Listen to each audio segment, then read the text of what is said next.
পশ্চিমবঙ্গ সরকারের একটা নতুন উদ্যোগ নিয়ে আজকে কথা বলবো, বাংলার যুব সাথী প্রকল্প।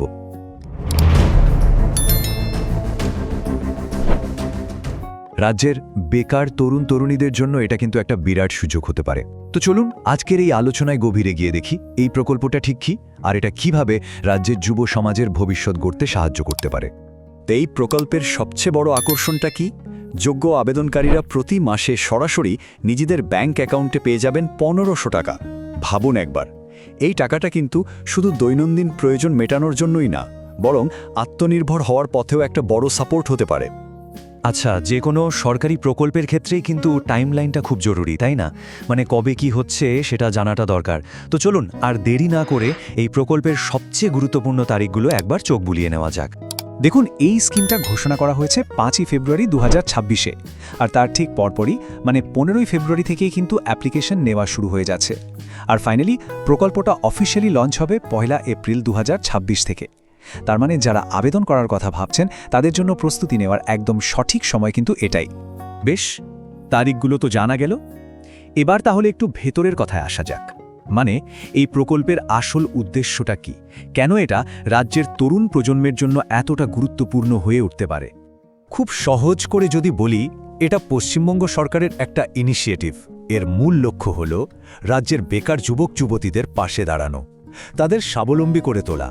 আর এই স্বাবলম্বী করার রাস্তাটাই হল সরাসরি আর্থিক সাহায্য দেওয়া, যা তাদের আত্মবিশ্বাস বাড়াতে অনেকটাই সাহায্য করবে বলে আশা করা যায়। সব তো বুঝলাম, কিন্তু এবার সবচেয়ে জরুরি প্রশ্নটা যোগ্যতা। মানে কারা এই প্রকল্পের সুবিধাটা নিতে পারবেন, কি কি শর্ত মানতে হবে? চলুন এবার সেটা জেনে নেওয়া যাক। এই প্রশ্নটাই হয়তো অনেকের মনে ঘুরছে, তাই না? যে এই প্রকল্পটা কি আমার জন্য? ওয়েল, এর উত্তরটা কিন্তু লুকিয়ে আছে যোগ্যতার শর্তগুলোর মধ্যেই, আর এই শর্তগুলো কিন্তু সরাসরি সরকারি স্বঘোষণাপত্র থেকেই নেওয়া। তাহলে শর্তগুলো কি কি? মন দিয়ে শুনুন। প্রথমত, আবেদনকারীকে অবশ্যই পশ্চিমবঙ্গের স্থায়ী বাসিন্দা হতে হবে। দ্বিতীয়ত, তাকে বেকার হতে হবে। আর একটা খুব গুরুত্বপূর্ণ বিষয় হলো, অন্য কোনো সরকারি সামাজিক সুরক্ষা প্রকল্প থেকে যদি কেউ আর্থিক সাহায্য পান তাহলে কিন্তু তিনি আবেদন করতে পারবেন না। তবে একটা ভালো খবরও আছে, শিক্ষাগত স্কলারশিপ পেলে কিন্তু আবেদন করতে কোনো অসুবিধে নেই। আর হ্যাঁ, 1/4/2026 তারিখ অনুযায়ী বয়স কত হচ্ছে সেটা ফর্মে লিখতেই হবে। ওকে, ধরা যাক কেউ যোগ্যতার সব শর্ত পূরণ করছেন, তাহলে তার পরের স্টেপটা কি? অবশ্যই আবেদন করা। আর এই পুরো প্রক্রিয়াটাই কিন্তু হবে অনলাইনে। চলুন তাহলে সেই অনলাইন প্রসেসটা এবার ধাপে ধাপে বুঝে নেওয়া যাক। প্রথমে যেটা করতে হবে সেটা হলো অফিসিয়াল ওয়েবসাইটে গিয়ে একটা অ্যাকাউন্ট তৈরি করা, মানে রেজিস্ট্রেশন। সেখানে আধার কার্ডে যেমন নাম, জন্ম তারিখ, বাবার নাম আছে ঠিক তেমনটাই দিতে হবে।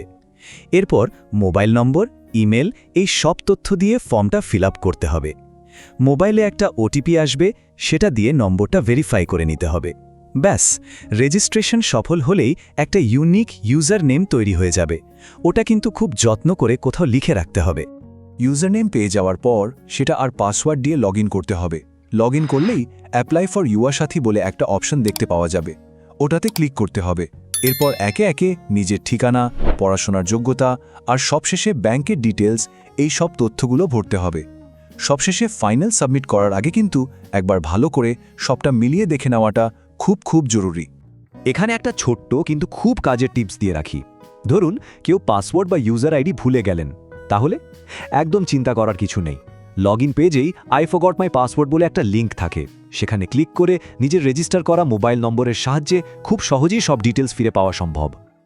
আচ্ছা, অনলাইনে আবেদন করার সময় যাতে কোনো সমস্যা না হয় তার জন্য আগে থেকেই কিছু জরুরি ডকুমেন্ট হাতের কাছে গুছিয়ে রাখাটা বুদ্ধিমানের কাজ।